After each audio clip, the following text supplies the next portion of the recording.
Now if you come on down to Highbury, you can see Thierry Henry.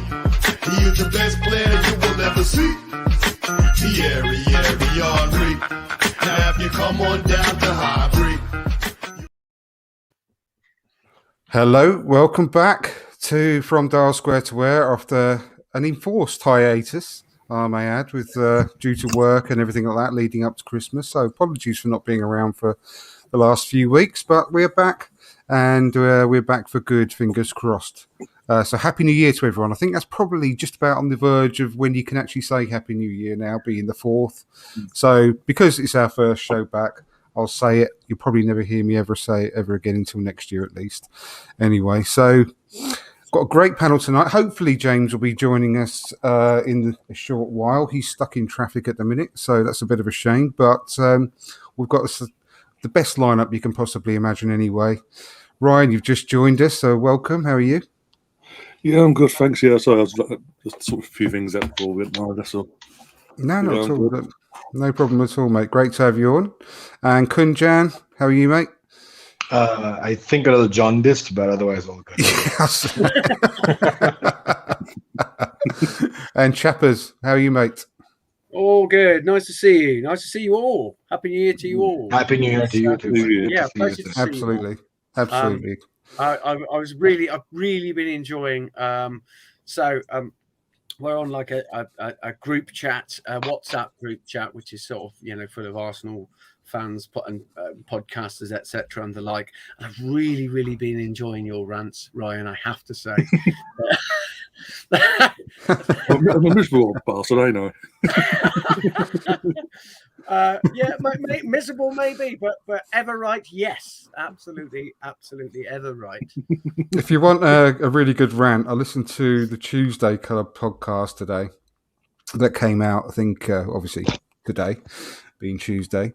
But yeah, there's a really good rant by Alan all about Man City.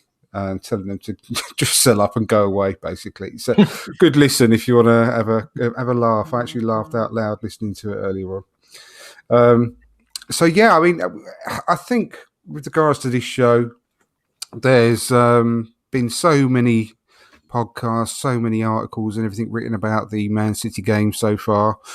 We'll only touch on it really briefly. I think the main point really of the show today, if we can look ahead to an exciting double header against Liverpool with obviously an FA Cup match sandwiched in the middle.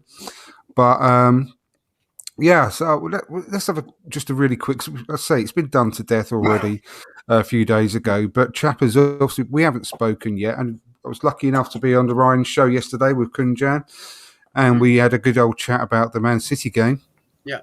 But what are your thoughts about it? I mean, it's got to be said really that it was a great performance despite the result, wasn't it? I mean, it's really hard and somewhat confusing when you take a real swell of pride from your team losing. But the manner in which that they lost was, I just thought they were fantastic from start to finish. I mean, some things happened. Things happened, which I'm sure we will get onto, but I just thought the way that we set ourselves up, the way we went about the game, the togetherness that the team had, the tenacity with which they played, especially in the midfield, was just a real joy to watch, and just a little glimmer, a little glimpse about what this team I think is going to be like going forward. I thought. I've got to give a big shout out to Tomiyasu, who I thought was absolutely amazing. He's a bit of an under the radar player, isn't he, Tomiyasu? And there have been comparisons, I think, towards Nacho Monreal, which from the little we've seen of him, there is an element of that about him, in that he's always super reliable. I mean, he's had a couple of crappy games right at the beginning of the season, but he's always super reliable, except when he's got COVID, obviously, and is able to put in like a 7 or an 8 out of 10 pretty much every match. And when you're playing against someone with the likes of Raheem Sterling, who at the moment is pretty much back to his best and sort of on fire. To play against someone like Sterling and keep him quiet all afternoon, I just thought he was incredible. Just did a terrific job, and you can really see how much he loves playing for the team and how much he loves playing with the guys around him. He is, quite frankly, a fucking genius. Yeah, he is. He had a brilliant game. I mentioned him yesterday along with Partey as being the best. I think they were the best players on the pitch. Tomiyasu and Partey. I mean, how can you say that when you've got Bukayo Saka as well, who had an amazing game? But I think they really did shine brilliantly, both of them, to be honest with you. So, yeah, I totally agree with that. Yes, we were done by the ref. It was very much a case of Arsenal 1, Stuart Atwell 2, wasn't it, at the end of the day? But there was so much to take out of that performance, and I think that's where we should end it, really, with regards to that, because I think we did see sort of a culmination of a lot of hard work that had been going back to the summer when we made those acquisitions of those players.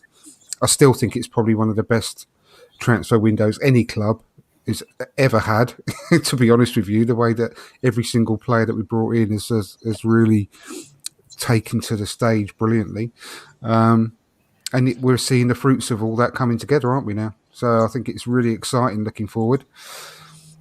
So let's have a sort of a chat really about the upcoming games that we've got, because it's going to be really interesting with who we're going to be playing, how you think we should be playing, because we've got this. We haven't got the Premier League game until I think it's 15th. After the 15th, Yeah. So we've got a couple of games before then, and then we've obviously got the second leg to contend with before we get back to the Armitage Shanks Arena to play them not down the road. So it's interesting how we're going to approach it, really, isn't it? I mean, Ryan, I'll go to you first. I mean, what's your thoughts on it? Because it's still a semi-final at the end of the day, and it's still silverware. Well, yes, the main thing. The main thing is it's silverware, and no matter who you support, you're meant to go, especially for the big clubs. No matter what the trophy, if it's been good enough for City for the last 4 or 5 years to win consistently, it shouldn't be any less for us. And we're not what we used to be. We haven't won this competition since '93. Yeah. The old cup double back in '93 under George Graham. Sheffield Wednesday, bloody hell, that's going back. But we've seen Arsenal get to the final a few times since, and every time, even at Birmingham City, we fought at that one. How the hell we fought at that, I don't know. I just want to see my team get to the final and actually win it. And again, you talk about first leg. I don't know if you've heard, but there's rumours. There's nothing confirmed officially. But Liverpool are trying to get it called off because they haven't got enough players due to Sadio and Mane going off to AFCON. Oh, boo-hoo. Injuries and more positive tests apparently.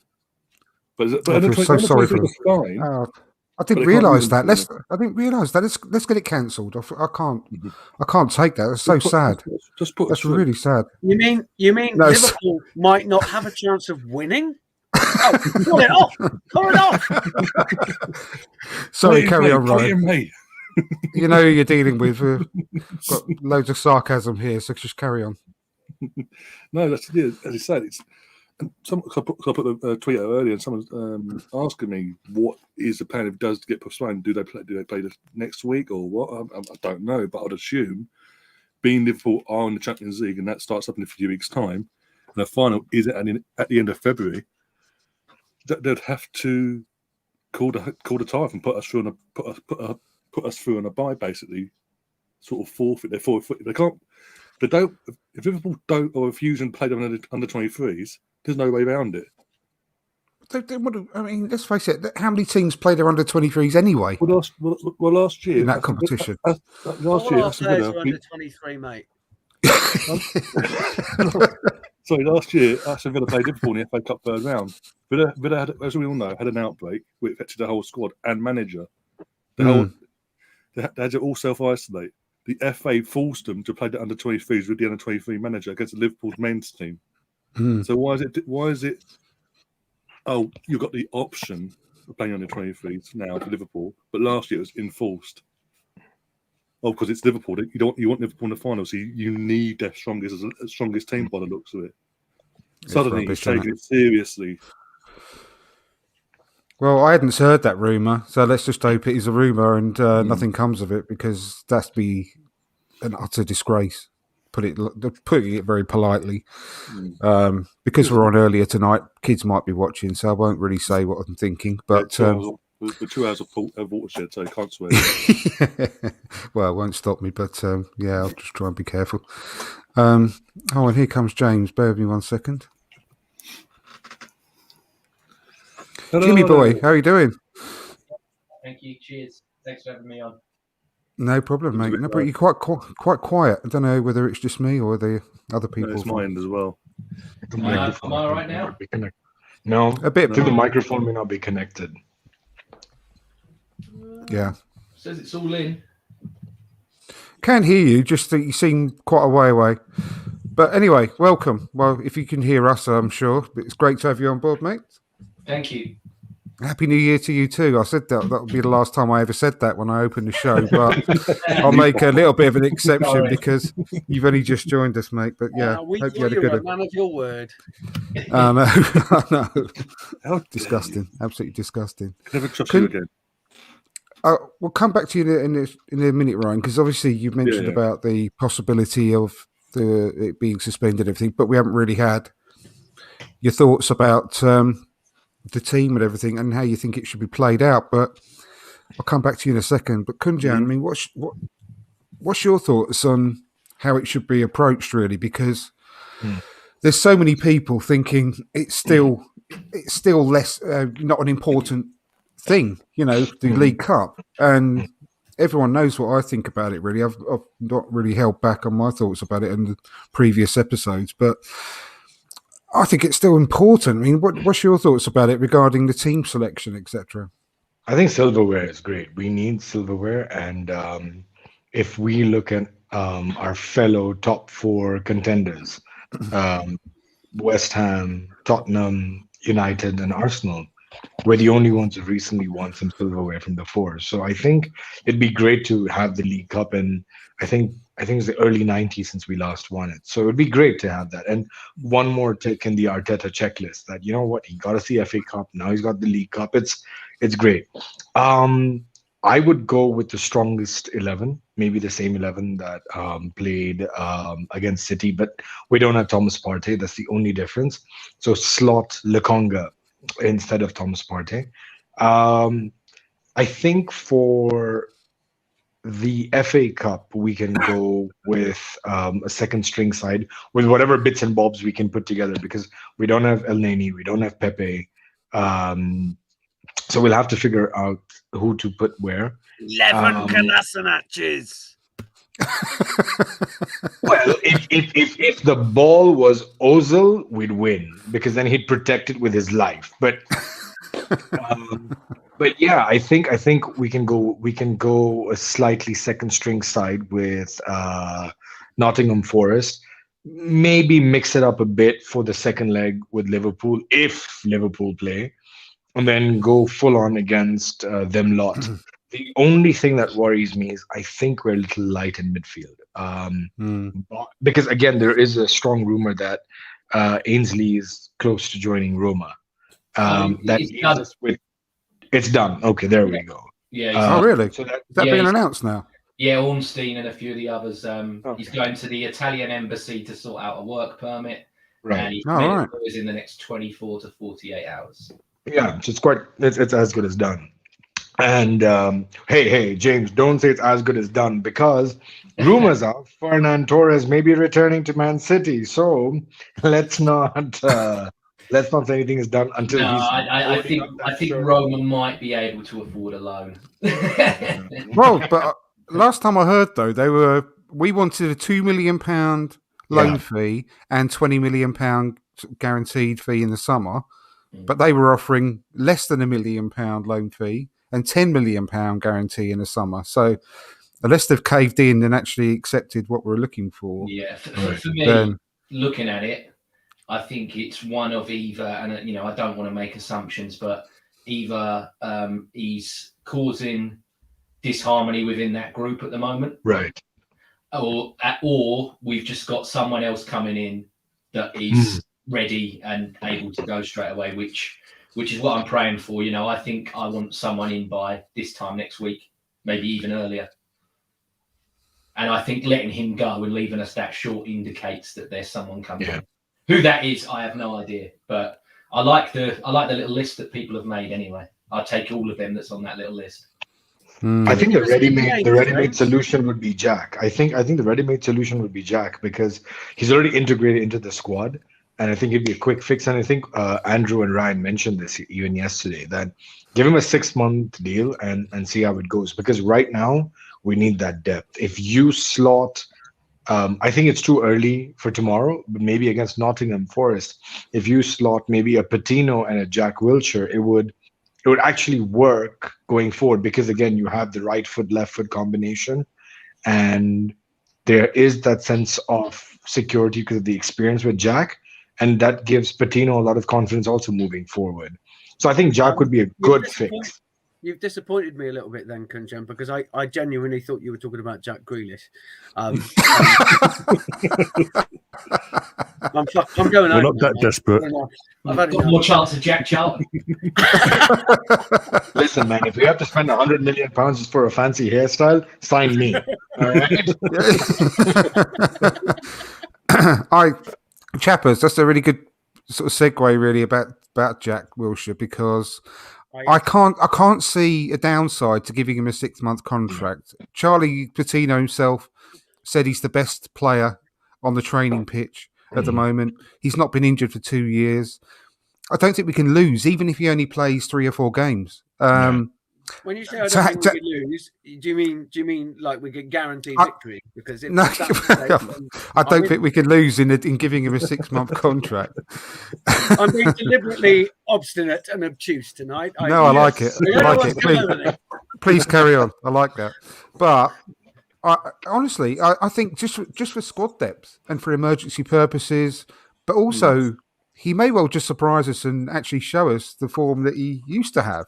I don't know. I mean, he can't be any worse than having like an Ainsley Maitland-Niles on the bench or an Elneny on the bench and giving them the minutes. I mean, obviously, I'm a little bit sad that Ainsley's gone, to be perfectly honest, because of the depth that, like James mentioned, about leaves us massively short now. But that's why what Kunjan said, perfect. Give him a 6-month contract. If he only plays 3 or 4 games, so be it. But if those 3 or 4 games actually mean we win silverware, or he helps us in some way in getting to our goal of Champions League football, or 5th or 6th, then how's that a bad thing? I can't see it being an issue at all, personally. I was going to say the only thing for me really is obviously we're all very nostalgic about Jack rejoining the club to train.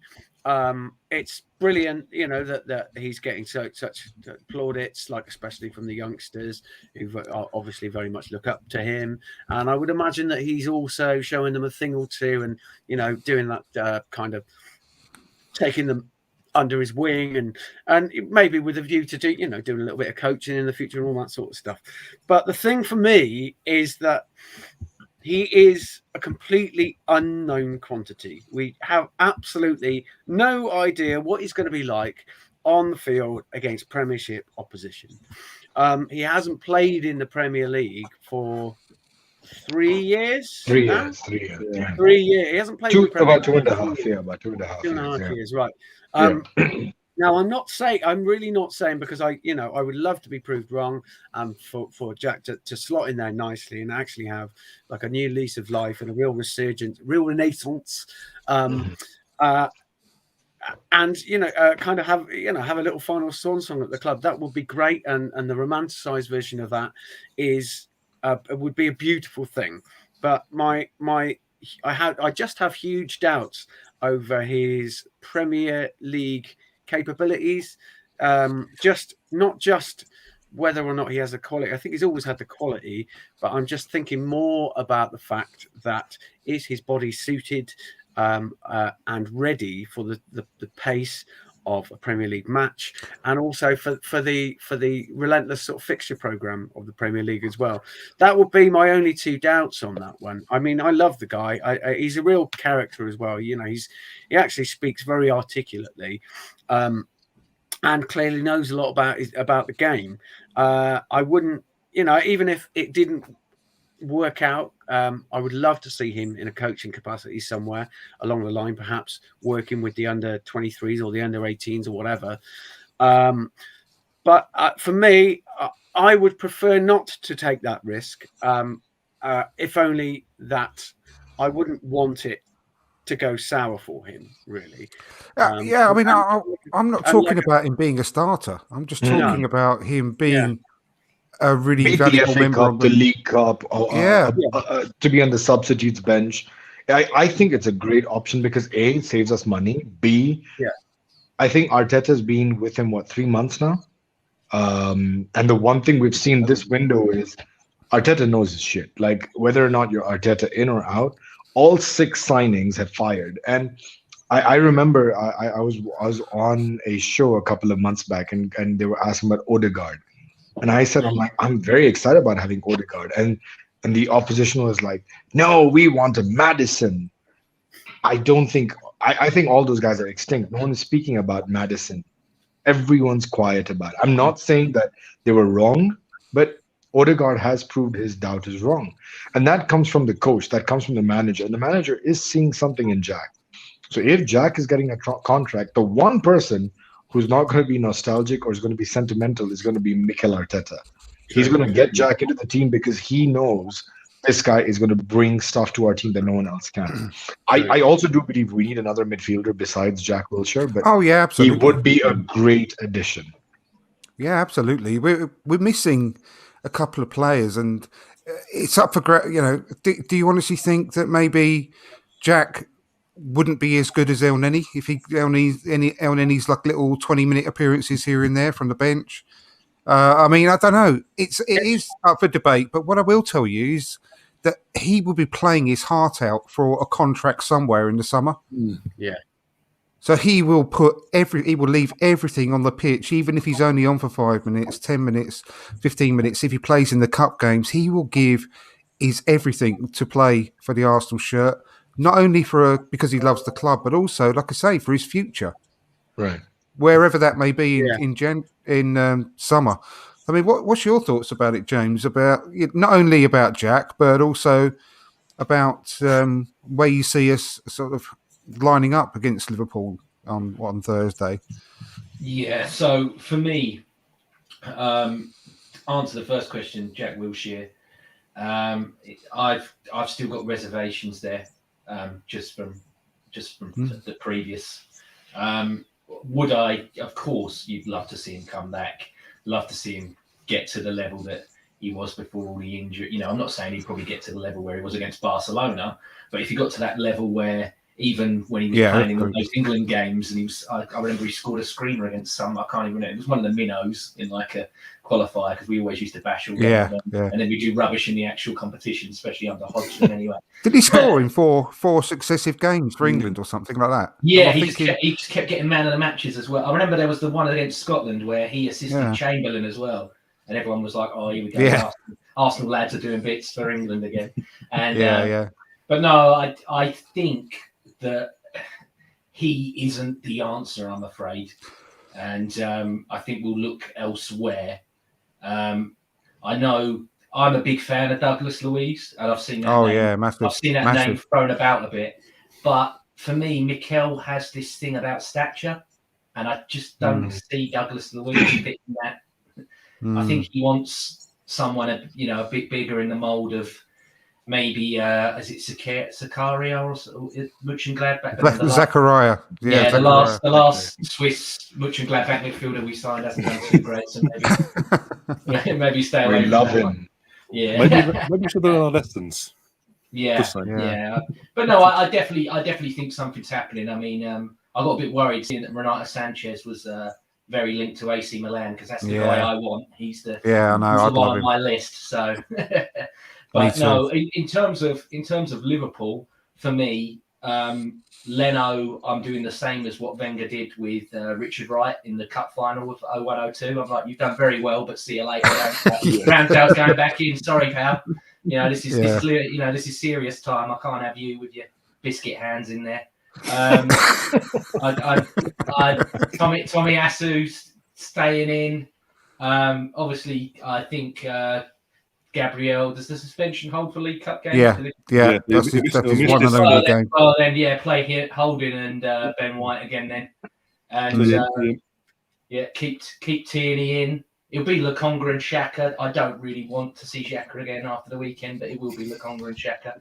And then Odegaard, I think it'd probably be Smith Rowe, not Martinelli.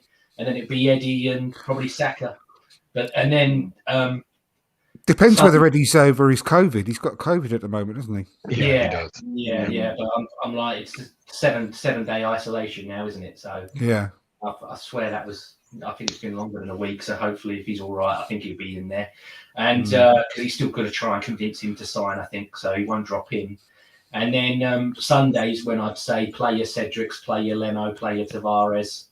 Yeah, nothing wrong with Tavares. Just I think we just need, for me, we're a week away from being at Wembley, so I take that seriously. I'm always of the belief that winning breeds winning. I think if we win that in February, it's not the Europe that we want because I believe it's the Conference League, but you've secured some kind of European football.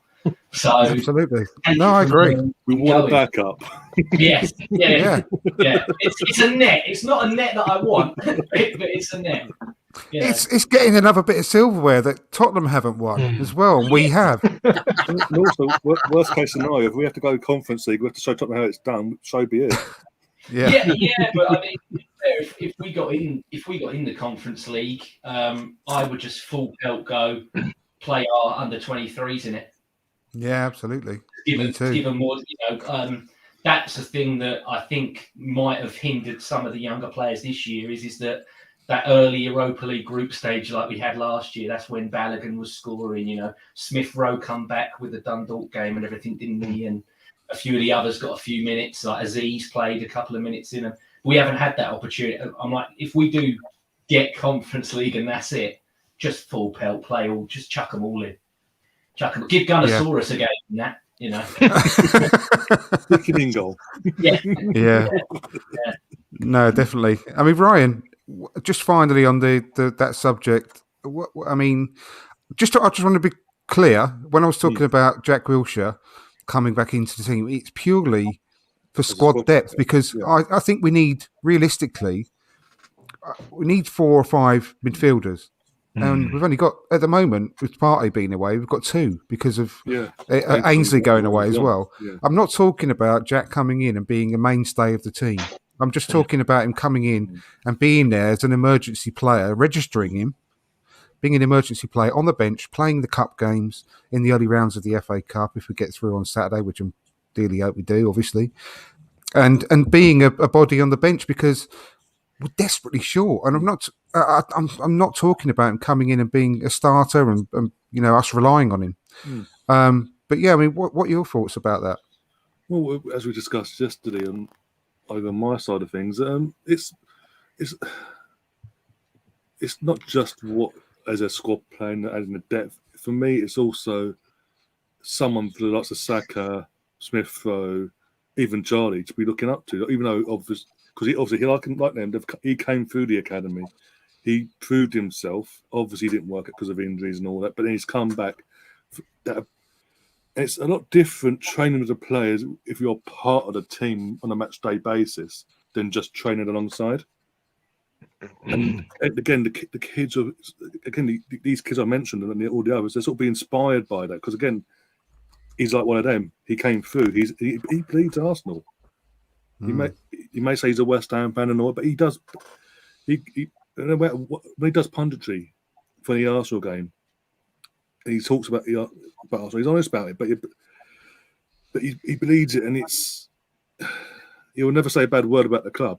He's so professional as well, and that's another thing where the kids because we're looking at Aubameyang recently, and obviously how he's been the club captain. He's not really led by example. He's not really been that what you'd want as an experienced player for the kids to look up to.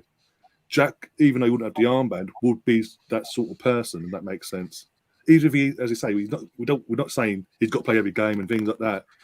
It's, as you say, the cup games here and there, the odd 5 minutes here against the lesser teams in the league. But on the training pitch as well, and when they're warming up and things like that, or in the changing room half time or whatever, to have someone like that to lean on, to have a word with privately, they could thrive off that. And again, like you all said, Arteta wouldn't be. If Arteta is seeing that, we don't know if he is, but if he is seeing that, he ain't stupid. He'll use it to his advantage, especially going into what is going to be a very intense last few months of this season to achieve the goal we want to achieve, getting back into Europe and winning hopefully a couple or two along the way. Yeah. And we all know also what he thinks of Tottenham. Is that? I saw that. Yeah, doesn't like that. Nothing quite. Yeah, he said, "What do you think of Tottenham?" He said, "I'm not very keen. I'm not very keen." That's what he's saying. Because before Fine, the actually, watershed, I have to keep reminding myself. Sign him. You know, Give him a 10-year deal. Like I said, if he did have to play, I honestly just think he would just give everything. He would literally leave everything on the pitch, wouldn't he? Because of what I said earlier. So let's see what happens. I haven't seen any recent gossip as to whether that's even being considered. But sorry, Andrew. Also got that. Even when he was playing before he left us and all that, he was living the papers for the wrong reasons, apart from having a smoke. That was the negative thing. Again, it's not going to be a bad thing to have around because he doesn't cause controversy. No, not at all. No, he's trying to forge a career in coaching, isn't he, as well, and management. I'm sure he's going to keep his nose clean as far as that's concerned, and packing the fags. But no, I mean, it's not even a case of just sentimental reasons. Apparently, from what everyone's been saying, he's been doing amazing stuff in training on the training pitch and playing brilliantly. So, anyway, we'll see what happens. We'll come on to. In a little while, we'll come on to a bit more about the transfer window and stuff, and see what what the latest gossip is and all that sort of stuff. I'd love to be able to catch up with all of that nonsense actually, because I've deliberately steered away from all this because I every time I go out of my mind, I spend hours and hours, just checking. And I've decided, I've sworn off that. New year, new me. Sorry. I'm not doing that. So it'd be nice to hear what all the rumours are actually. Let's go on to that, because I mean, it's not.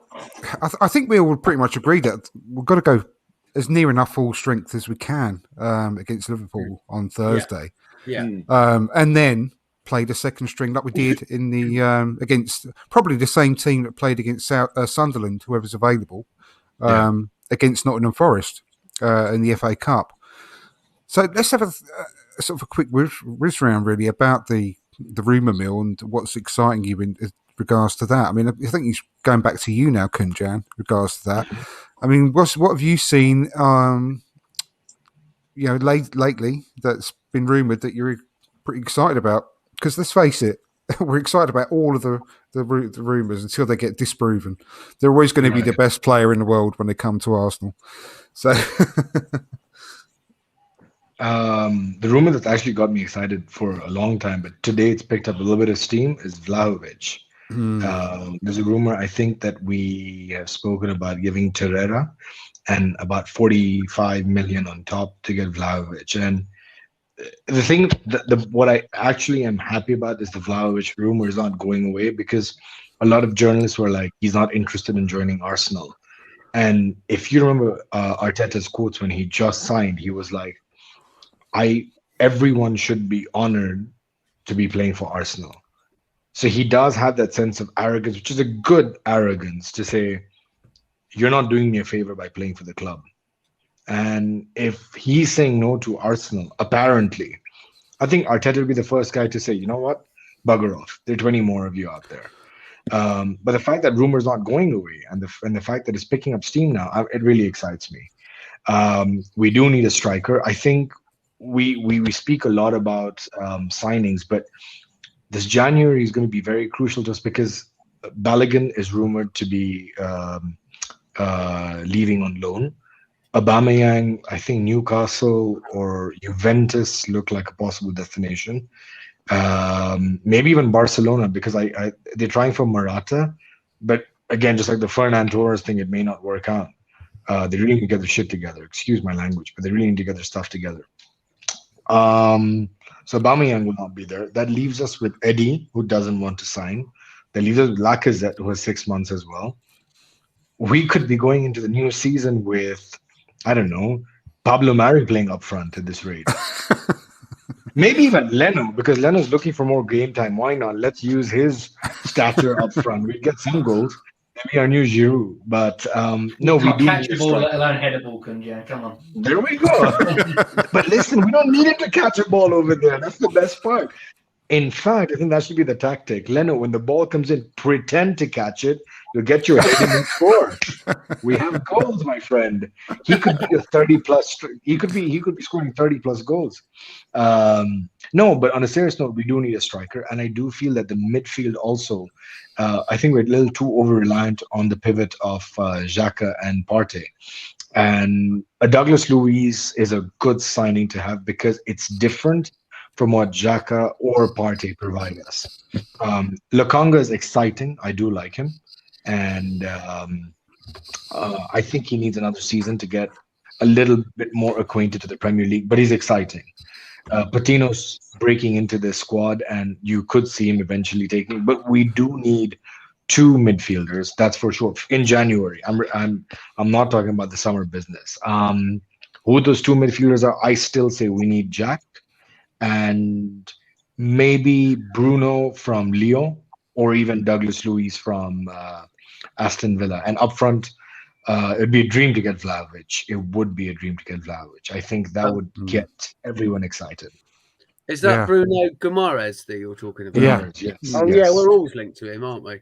We were linked Yeah. to him when he was back in Brazil, weren't we? Yeah, Yeah. For about 12 million quid at the time. So Yeah. In fact, I think give it a few days, we'll be linked with Draxler again. Maybe that could happen. I was just about to say, I think that Draxler signing is incoming. Yeah, Draxler incoming. And if that falls through Benzema, if that Yeah. falls through maybe even Semi Khedira. And So that we lad have- from Portugal, what was his name? It was always supposed to be joining as well, the midfield. William Carvalho. Cavallo. Yeah, William. Yes. he was absolutely fantastic on Football Manager all the time, William Carvalho. Who was that one that Yeah. we were linked to constantly? Went to the Sunderland at one point, a couple of years ago. Jan Jan Villa. Villa. Yeah, Jan no, Villa. Yeah, there was the guy that said Diaby met him at the mosque and told him he was signing. Do you remember? That's like everyone was just like, "Oh yeah, I've just been to church with Aaron Ramsey. He's told me so and so." It was like a meme for ages. Yeah, I remember that. Anyway, I'll come to you, James, because I know you've got to go in the not too distant future. Yeah, I haven't been this the in prior demand engagement. since I was the first kid to get an N64 on my street. When I first got GoldenEye, everyone wanted to come round. I didn't know I had that many friends. You had GoldenEye. Oh my god, Yeah, yeah. oh, You must have been one of the rich amazing. kids. You're one of the rich kids. That was class. Yeah. So, what are your thoughts then about the GoldenEye. transfer Yeah, rumor great. mill, mate? Yeah, no, it always happens, doesn't it? So it's always a big time. For me, I always think you've got to wait for. There's always one that falls, and then the rest catch up. But I think you said it right earlier, Kunjan. The 6 that come in the summer indicate that the short-term sort of deals that we were doing, these agent-based deals that we were doing, has been eradicated. So, and now there's profile, age, and stats-driven data is coming back into account, which is, I think, the best way to actually go about things. And for me, I think that it's just completely silly to let Maitland-Niles go and not have someone coming in imminently, which I believe is going to happen. It's just who that person is. I have no idea. And I can see in the chat people talk about Wijnaldum. For me, I think he's a different kind of midfielder to what we have, and I don't think he would be the kind of one that we're looking for. I think he's more of a goal scoring type of midfielder. If he's available and he wanted to come, I wouldn't say no, because I've seen the quality of him when he was at, even when he was at Newcastle, he was doing really good bits for them before he even went to Liverpool. So, yeah, he's not a player I turn my nose up at, but I think looking at the profile we're looking at, obviously Sanchez, like I said, that's the, don't take into account that he had a bad time at Swansea and everything else. The guy's developed, and the guy's quality, absolute quality. Yeah, Bruno, I don't know enough. I don't know enough about Leon. I don't know enough about him. I saw Artur from Juventus being linked again. I know he's not had the best of times, but he was sensational when he was at Barcelona. So if we can get him here and maybe he can settle better and get back to that player that I saw at Barcelona, then I'd 100% take him as well, because he was really, really good. And yeah, I've said for ages, I've always liked Douglas Luiz, and I've liked John McGinn as well. I think them two are just absolute little bastards, and I wouldn't mind that in my team. I wouldn't mind either of them in my team. Just the only thing with John McGinn, it will spoil my viewing pleasure because I'll have to put my hand over where his face is all the time because he's that ugly. Yeah, I won't be able to watch the match properly. Yeah, in the looks department, it would drag the squad slightly down. We've always been a good-looking team, You'd have to put a picture of Ian Dowie either side of your telly. He looks like the. I'll get you an Anne Widdecombe calendar that you can. You just look at that. Yeah. He looks like the offspring of Sloth from the Goonies to me. No. Yeah, but anyway, he's one of them when he was born, they smacked his mother's ass instead of his. Yeah. Yeah, hit every branch of the ugly tree on the way down. Well, he's a great player. If he's watching, you're a good player. Yeah, we'll still have you, mate. Yeah. He probably is. But yeah, I do agree. I mean, Renato Sanchez. I do agree about Renato Sanchez. I really, really like the look of him. I mean, he was outstanding in the Euros. He was just unreal, wasn't he? And apparently, I mean, I haven't watched enough of him, to be honest with you, since the Euros this season. But he's still getting good reviews, rave reviews, and apparently the price for him just seems really reasonable as well. What is the price? 26 million euros. Yeah, but I thought it was 26 million quid. I thought it was about 30 million euros, but that's even better then. That's even better. I mean, it's got to be worth a shot for that money. 100%. I think the fear is injury. I think he has a pretty bad injury record. I think he does. He's still so young, though. He's 23. He fits the sort of age profile. I mean, Jacob Lee's in the chat. Thanks for watching. Jacob said about Wijnaldum will be an amazing loan. I mean, if that was the case, then that'd be a really good signing for the next 6 months. But for however good a player he is, it's a bit of a step back from where we're going. With the squad, with the makeup of the squad. He said he didn't want a loan either. Yeah, he said that in a conference a couple of days ago. For me, I'm looking at it, and he's 20. What is he? Sorry, is he 29 or 30 now? 31. He's 31. He's 31, right? Oh, blimey, he's even older than I thought. Yeah. I think that you're looking at Granit Xhaka, and he's the last of that sort of group that we need to move. We need to shift on. Leno was one. Aubameyang's the other. That's the last little bit that we just need to shift on there. I know. Kolasinac going nowhere, mate. Kolasinac going nowhere. I'm surprised they haven't. Kolasinac stays. I haven't surprised that they haven't just opened that little bit of the hedge where Watford is, and they're like, no, look, Arsenal. Over there as well. New training ground. It's got a new training ground over there. Yeah. Oh no, have a look. I don't know, like maybe like some kind, Cadbury's Eclairs or something. Just leave like a little paved trail of little Cadbury Eclairs just along the way, and just like I could only Ranieri would want him. That's that just sums it up. He wants him. Apparently, what I was reading that they want him as a centre back, not as a left back. Yeah, he's a bit nuts, Ranieri. So yeah, I can believe it. I couldn't believe it when I read that. I know. Didn't he watch his performance versus Man City earlier on in the season? Yeah, Jesus. Andrew, they could be listening. He was fantastic. What are you saying? Yeah, that cue. Out- could be. No, that's what I mean. That's what I meant. Did you Yes. not watch his Bad word performance about against him. Man Yes. City? Wow. He was outstanding. Yeah. Like Not I saying would not bad let him word go about for you, anything Spade. under 25. Like we need 25 mil for the guy. Come on. 25 bags of sugar. Yeah.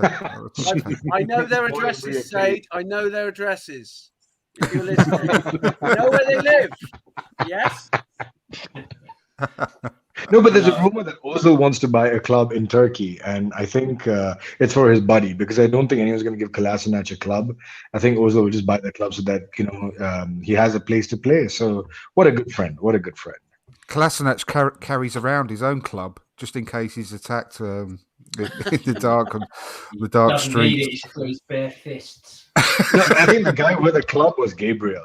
Kolasinac was raw. Oh yeah, friend. that's very true. Gabriel actually. had the club, not Kolasinac. That's very true. But yeah, I mean, Rogue's made a good point. For if he, it's all about whether he'd come anyway. It's bits like you said, James, unlikely that he would consider a loan. But if we could get him on loan for 6 months, and of course, you'd be mad to sort of turn down a player of his quality. But he would undoubtedly be looking for a permanent deal, wouldn't he? And at his age, I'll be so reluctant at his age to give him a We deal. thought PSG was going to be his last payday. So if he's looking Yeah. for another one, we're not. I think we're done with getting players like that now. I think we're beyond that point now. That little spell and error that we had of that is gone. But no, I think you definitely need now to look at a Xhaka upgrade, which is why I think we go young and we go permanent instead of a loan, because I think we're building to potentially that guy leaving in the summer, potentially. Yeah. I know we say this every summer, but but we forget how close he was to leaving last summer, don't we? Yes. He was literally had one foot on the plane, last summer. Jerome. So if we were willing to sell him then, why wouldn't we be willing to sell him this summer? And we'll It get don't more make for him sense. because it's not as long a contract now. Exactly, yeah, exactly. And yeah, I mean, Gary, come on, you can do better than that, son. That's a really poor joke. No, I'm joking, mate. Unlike Gary. And like Shane said, I would absolutely be over the moon with those two signings. I know not a lot of people agree with me about Ivan Toney. I just see him, and I can see that he would slot into our team so well. I can see he's got such good technical ability. He can finish with both feet. He's great with his in the air with his head. He's got great movement in and around the box. In a better team, I think he would absolutely thrive. Personally, I would absolutely love to have Ivan Toney in our squad. But Calvin Phillips, yeah, I mean, I remember I did a sort of a transfer show, not this summer, just gone, the one before, and when he was in the Championship with Leeds, and I said we should try and make our move now before he starts showing what he can do in the Premier League, because he was just such a fantastic player then, and he's only gone from strength to strength now as well. But I think he's probably out of our price range now, and I do think he's one of those loyal players that wants to stay at Leeds as well, his childhood club. But yeah, anyway, I don't know whether you have got any more time, James, or do you need to shoot off now? Because 5 to 8. Yeah, I've got a few. I've got about a minute or two. Fantastic. Well, I'm just going to put this last one on you. We've already mentioned him earlier, and Jacob's just mentioned him as well. And just quickly, just going back on that, how weird is it, though, that we're actually doing this deal at the start of this transfer window when Thomas Partey should be back by the end of January? Shouldn't we have tried to hold on to Maitland Niles until at least sort of the midway through the month at the latest, just to give us that a bit of extra cover for these next 3 League Cup games and the FA Cup game at least? Yeah, in an ideal world, I'd say yes. But like I said earlier, there's clearly something that's happened there. Yeah. And he's either alienated the manager or he's become detrimental to the group and they just want to get rid of him as quickly as possible. It could well, I could be completely wrong, And it could be that Arteta's gone to him, look, I can't give you the games that you want. Go to Italy, have a good career, son. You know, it could be that. It could be that for all I know. So I just think he's, you know, I saw his missus was digging Arteta out on Instagram. I'm guessing that makes its way back round eventually. Because she said, you know, he's had 2 man of the match games and yet you don't start him in the games after. Which is correct. He was brilliant against Watford and he was very, very good against Leeds in the cup as well. I was very impressed. Yeah. with him. I thought he was better, especially on the ball, than I ever gave him credit for. I didn't think he had that facet to his game at all. So I was really, really impressed with him. But yeah, I just think, you know, he's 23 now. He needs to be playing. And he's not going to get with us. So, you know, I'm just a bit gutted that we, you know, didn't take the offers from Wolves back in the day when they were offering the big money for him. Yeah. You know, we've sort of wasted a year there with him, to be fair. You know, I mean, I really wonder what's happening, what happens in that sort of that conversation, you know, where that conversation that Maitland-Niles had with his missus. You know, perhaps, you know, he's sort of saying something like, yeah, it's just really miserable. I'm really having a terrible time here at Arsenal. Yeah, manager's a bastard. And she goes, yeah, why don't you go to Roma? Yeah, exactly. I hear he's brilliant. Yeah. That's right. It's a nice place to live. That's about it, really. Shane makes a great point, because if he knuckled down, Tommy Asu wouldn't be a thing now, because it'd be Maitland-Niles would be the right back. Absolutely. You can look at that in 2 ways. I'm pretty grateful we have Tommy Asu. So yeah, absolutely. Big Sam said in an interview at some point this season, he said to Ainsley in the season, said, look, go back to Arsenal, take what they give you. If they're saying you've got to play right back, play fucking right back. Yeah. Just be glad you're at such a big club as Arsenal, and play where you need it. And you'll get opportunities, but clearly he didn't want to do that. No, exactly. Anyway, we'll let you go now, then, James. Yeah, no, thank you guys. I appreciate it. Thank you. Thanks for popping on. It's been fantastic. And hopefully I can stay longer next time and actually be on time. I apologise. No, don't be daft. Yeah, it's good. People in Essex can't drive. You know, as someone who hasn't got a driving licence, I thought it was internet traffic, mate. Sorry, I got confused. Same thing. Yeah, hopefully maybe see you next week. Yeah, I stream that kind of thing. I don't download it. On that note, I'm off. Take care, mate. Nice to see you.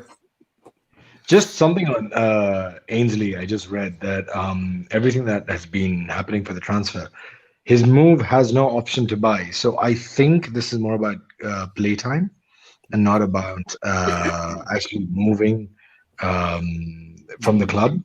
I do feel if he does some bits at Roma, it would raise the price a bit. And I think it'll be a year left on his contract, so it'll help in the summer. But there's no option to buy.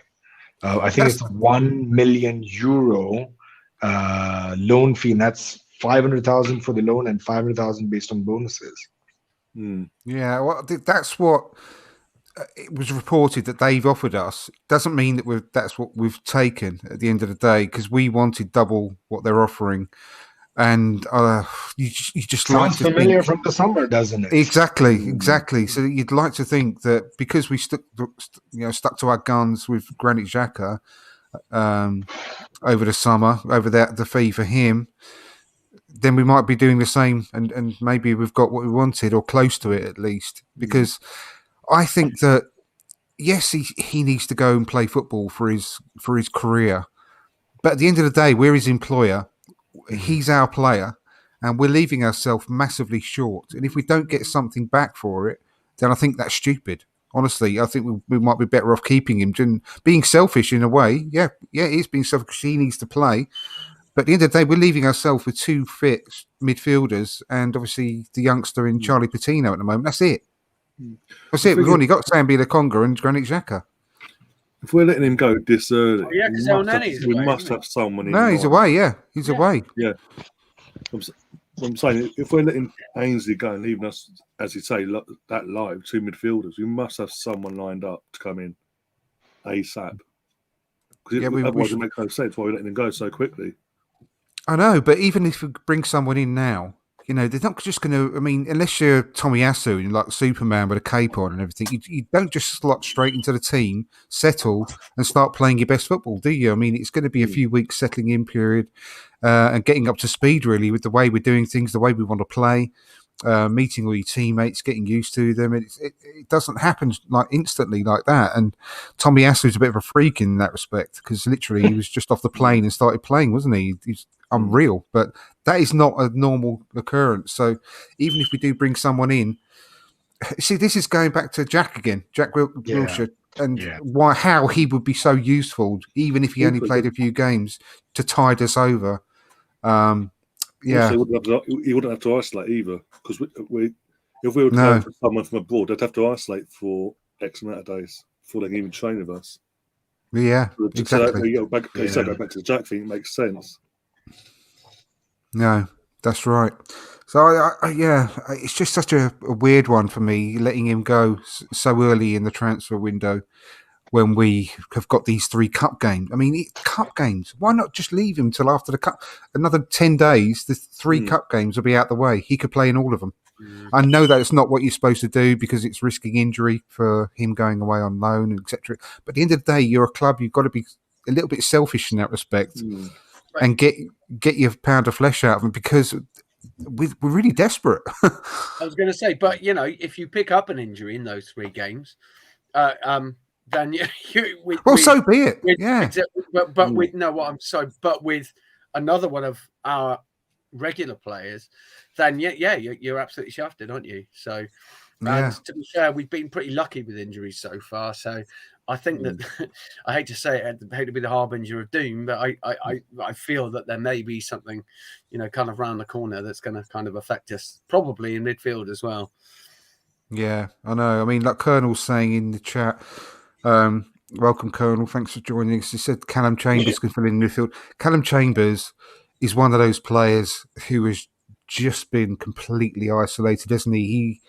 I mean, even against Sunderland, he didn't play, did he? He played Ben White instead of him.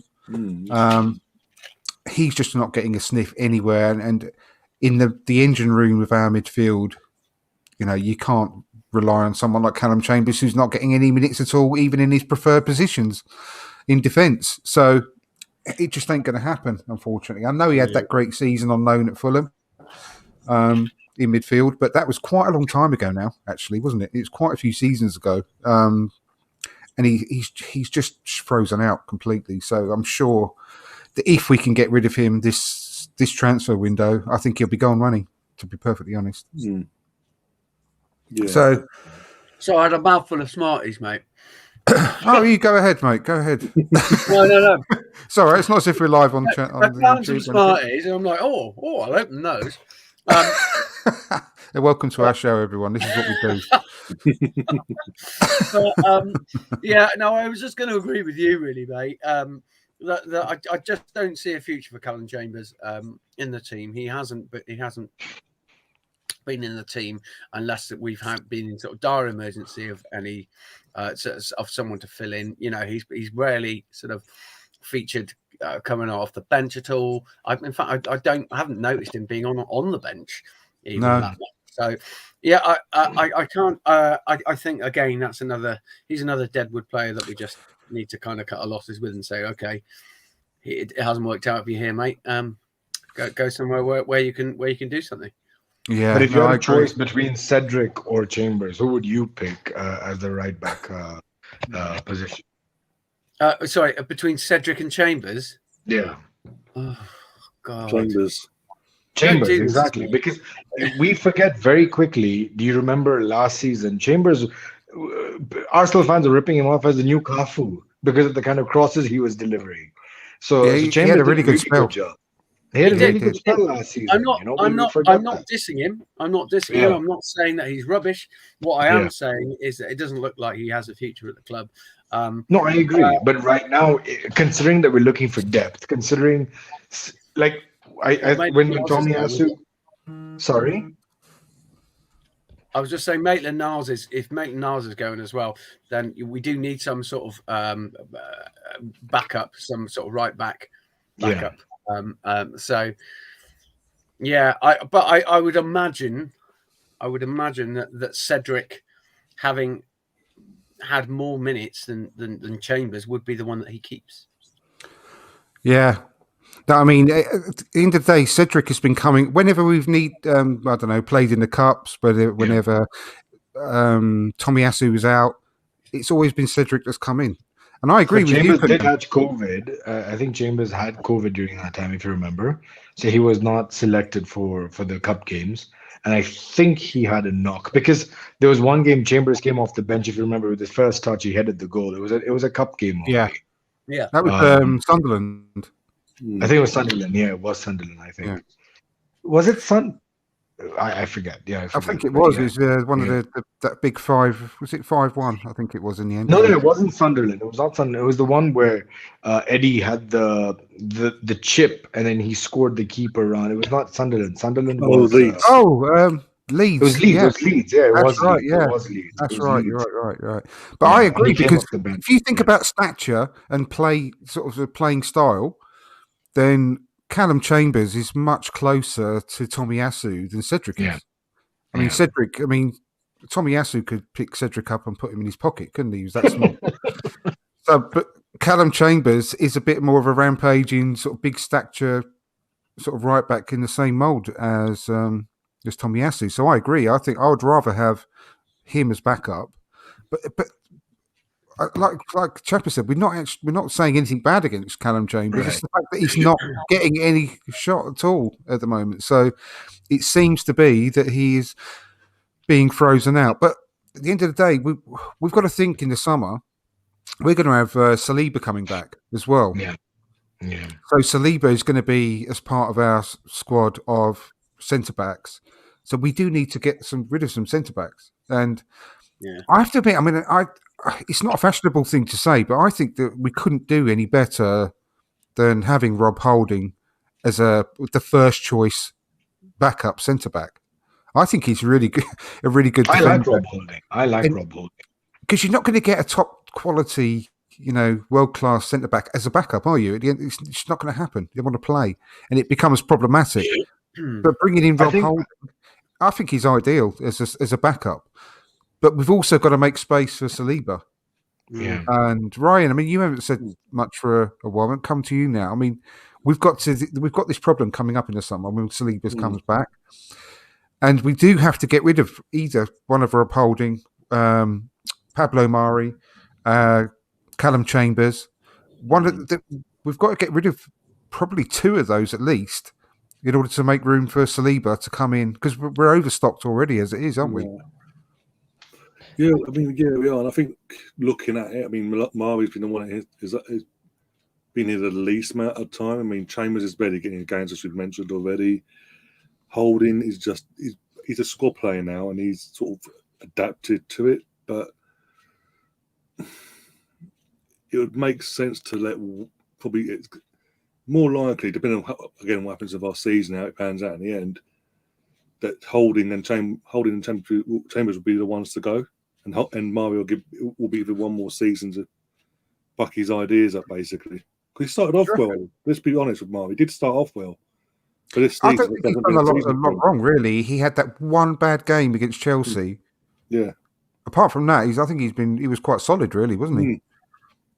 Am I right in thinking he's been having a bit of a moan recently? Has he been grumbling about something or other? I read something somewhere, but yeah, I think he's barely been in the match day squad and getting frustrated now because obviously he wants to go back to Flamengo. I think. Yeah, I think he wants to go back. And Colonel was saying that I've got it on the screen there. Offered them to Brighton, Cedric and Chambers, and 80 million for Basuma and Lamptey. But you can also throw in Nketiah into that deal as well. Kolasinac is worth 70 right now. No. Oh, sorry. But I'm telling you, I'm telling you, players for free.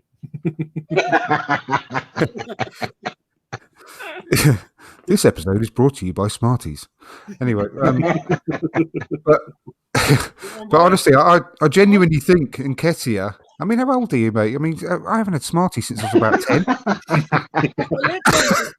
I just found them up there. Taken over. They're not even open. This episode has been taken over by Smarties. I But think they belong to my children. No, sorry, belonged to my children. Belong. I think the only time I ever see Smarties now is at Easter, with the Easter eggs when they're all stocked up. But I mean, Nketiah would score a lot of goals, I reckon, for Brighton. They create an awful lot of chances. They've got no one to stick him away. He'd be ideal for them. I reckon he'd get 15, 20 goals a season for them. As you say, they make a lot of chances, just don't take him most of the time, and he would be that sort of fox in the box, if you will, from like the Ian Wright, sort of tap him in, get him in there, be in the right position at the right time. As he's proven, his finishing ain't that. The thing is, his finishing hasn't been that bad, especially the last few games he's played and scored. It's just there's players ahead of him, and he's not. And because of his age as well, is he really what we need as a first choice striker? Because of it. Sorry, for those listening to the audio version, Smarties from 1999 found in Chapper's room. Still good? That from Gary. Absolutely spot on. Thank you. They got on that sort of a white colour on the Chapper's outside. dirty magazine collection. I think I might be tripping off of these. Crimson's turned yellow. I did. Maybe one of the colors you had were yellow as well. That might be it, yeah. I'm getting some more of these down there, I tell you what. You're going to start sweating and Fell on the road. you're going to start cutting some shapes in a minute. Oh, they're not Smarties. Sorry, right. Okay, I think I'm. Designs on them. Good. Hang on. But whilst he's doing that, getting high on Smarty somehow. It's the food colouring. It affects Chappers. I was just saying. But no, I mean, that's really hard. Not just is he old enough, is he good enough to lead the line for Arsenal, considering where we want to go? I in a similar way to what I said about Holding, and that's really harsh, Gary. I mean, he had literally just entered the game as as a sub. Newcastle made a signing. Yeah, I think I honestly don't think we could do much better at all than having him as a backup centre back. He knows the club inside out. I really like his character.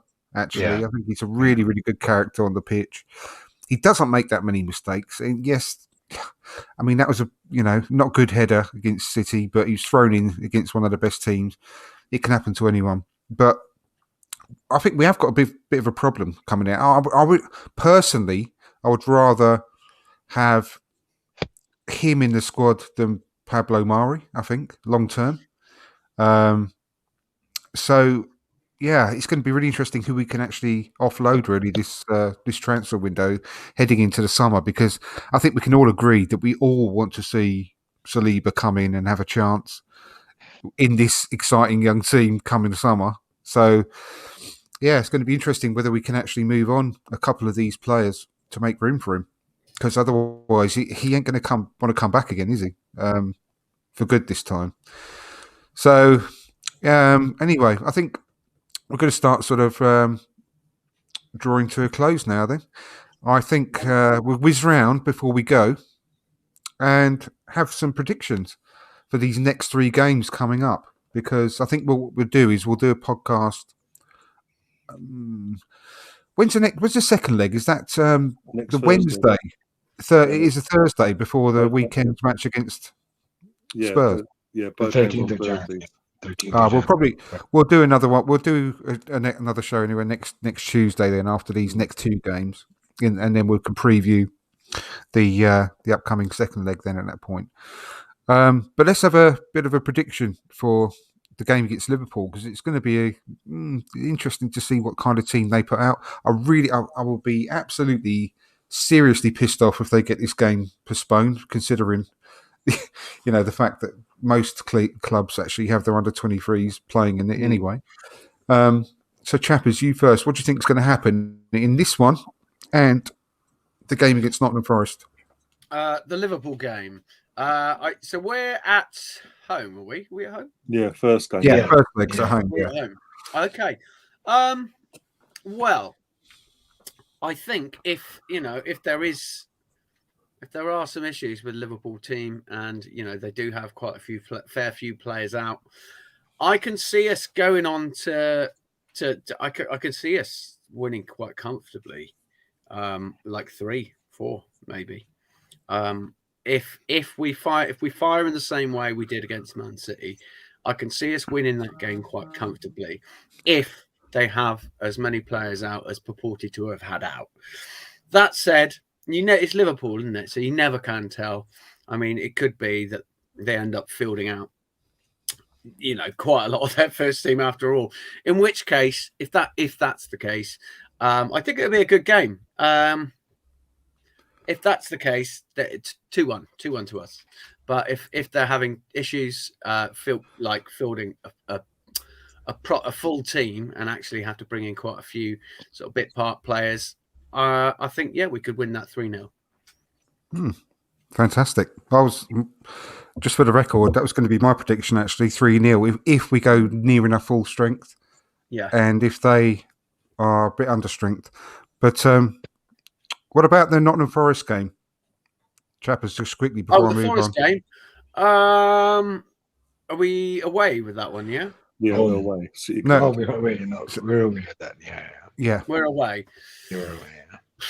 I'm going with Forest. Aren't doing too badly this year in the Championship, are they? They've picked up. I think it'll be close. I think we'll win 2-1. Yeah. Pretty similar to what I'm thinking. What about you then, Kunja? If the game tomorrow, gets postponed, 3-0, obviously. If they go with a youth squad, I would say 3-1. I do see us conceding if we're going to use a makeshift backline. If they go for a strong squad, I say 2-1. Forest, I think we can manage a clean sheet, so I'd say 2-0. Yeah, I think I agree with that as well. And about you then, Ryan? Look, assuming they're not playing silly buggers and the game goes ahead on Thursday, and they have to play their youth team. If they're forced to play their youth team, 4-0. If we go full strength for ourselves, Nottingham Forest those 2-0. Yeah, I think we'll just have that bit more quality just to get to see the game out, even if we home. Cool. No, I agree. I think I'm going for 2-0 in the Forest game, and I'm going to be I'm really confident in a 3-0 win. Try and get it done in the first leg wherever possible against Liverpool. I just think that it's going to spur us on that game at the weekend, even though we lost. I think we're going to take a hell of a lot of heart from that one. So, fingers crossed. Hey, and thank you to everyone for watching. Thank you, everyone in the chat. It's been fantastic again. Before we go, go on. Before we go, could I just leave you with a couple of tales of Manchester? Does it involve Smarties? A couple of little tales of Manchester. Yeah, involves Smarties in the nightclubs. I'm actually talking about the two football teams of Manchester. So we'll start with Man City, and I heard that there were reports of a bust up in the tunnel, and that players had to be pulled apart because one of them asked which was the biggest robbery that Cancelo was involved in that week. Which I heard that. But then finally, I did actually take a look at timeout. So after the Manchester United match, watching them lose dismally against a pretty solid Wolves side actually, and watching Luke Shaw's very honest, very brutal assessment of their performance, and he was looking like a shell of a man. He was almost speaking like he sounded very much. I mean, I almost felt like quite sorry for him. I thought, am I feeling sorry for Luke Shaw here? You know, because he was speaking, he was very sort of like hunched up like that, and he had a very kind of like very like apologising in like that kid that's apologising in the front of the class. And I thought, am I feeling sorry for Luke Shaw? And then I thought, nah, fuck it. There's a bit of an update on Thursday. Sorry, a bit of an update. Liverpool tweeted out in the last hour, we can confirm an application has been submitted to postpone the first for leg. God's sake. Fuck off. They are absolute wankers, aren't they? Due They to really escalating are. number of suspected positive, out of nowhere, by the way, positive tests. Load of bollocks. Absolute load of bollocks. I'm sorry, but these games, I completely agree. For the one of the first time, well, actually, it's not one of the first times. He does speak quite a lot of sense. But Gary Neville said there should be no suspensions of these games. You should be, as long as you've got your full squad. You've also got then your academy players and under 23 players to fall back on. They don't have to be registered in your named 25-man squad. You've got to play the games. It's just a joke now. Absolute joke. They can all just fuck off. Especially we saw Chelsea the other week. I had to put 2 keepers on the bench the other week just to play a game because they were forced to. And I was mentioned other games and all that before. But how I'm confused with this, because last year was a stronger variant of this virus, yeah? It was a handful of Everton, Villa, and I think Spurs that had an outbreak. That was it. 20 clubs in the league. That was it. This is meant to be a milder version, but it's affecting the entire country. I know, and games every single weekend. Half of the games are being called off. It's just, I mean, this is at the end of this calendar year. We've obviously got the World Cup as well. Yeah. So this season has got to be squeezed in before a certain. Yeah, it's got to finish at a certain time. It's going to have to finish on time. They can't postpone the final that they did last year because, as you say, we've got a World Cup this year during the next season. Exactly. So I just think, yeah. I swear to God, they postpone it and move the whole thing to another date just to suit what. But how are they going to do it? Because they're all in Europe. So You bunch of fucking crybabies. I know. I'm going to put a bill in for all of our time for wasting our time for previewing the match if it doesn't go ahead as well. You know what the irony is that when the season 5 started, tubes of Smarties for me. 5 tubes of Smarties. 5 tubes or 5,000 tubes. It's a proper throwback tonight. I love your old school top, like I said to you, chappers, and you're eating old school sweets as well. So you're like a proper 90s kid in this show, and I like it. And Kunjan, you're a member of the Simpsons, as we said. It's either that or it's Heavy John. It's Heavy John. At least, and yeah, Ryan, you're just Ryan anyway. So it's great. No, but about the COVID thing, I just wanted to highlight something, and I think even Arteta touched on this. When we played Brighton, a few hours to kick off, we could not play. I think it was Aubameyang and Lacazette. Brentford. Sorry, I beg your pardon. It's Brentford. It was Brentford. Yeah, and we went ahead with the game. Anytime we had a COVID case, like we had Ben White later on who contracted it.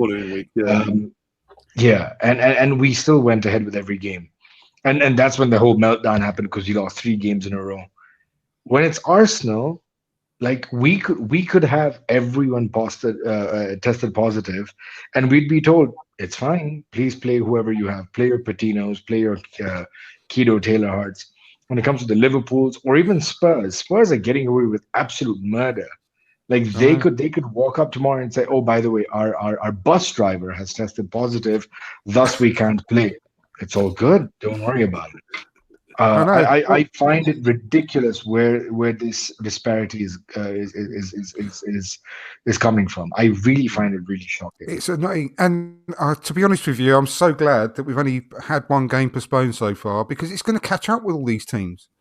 And we didn't postpone it. We didn't postpone it. It was Wolves who postponed the game. No, exactly. And we've had a lot of players off. I mean, one game we had 4 right backs unavailable, didn't we? But I mean, it's going to catch up with these teams when they've got to start getting further down the season and they've got to squeeze all these games in. They're going to be complaining about having to play every 2 days. But fuck them. And I'm just so glad that we've only got the 1. and I just hope it carries on that way, because as long as we're getting all the points on the board, yes, they've got games in hand, but they've got to win those games.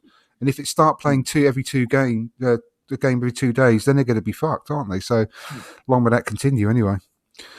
But yeah, let's leave it there. Let's come back next Tuesday and we can discuss what happened in these See you games. next Fingers Tuesday. crossed it goes ahead. Yeah, see you next Tuesday, you lot. And hopefully both of them will go ahead anyway. I'm be really disappointed if they don't. Be really disappointed. But yeah, thanks ever so much to you chappers, and to you Kunjan, and to you Ryan, and hopefully we'll see you all again next week, I'll say. Thank you, Andrew, and thank you to Smarties for sponsoring today. And second sponsor is thank you to Disco Biscuits 1990. I have no idea what you mean. No. And for now, I will say goodbye. Mwah, mwah, mwah to everyone. Happy New Year. Bye-bye. Good night.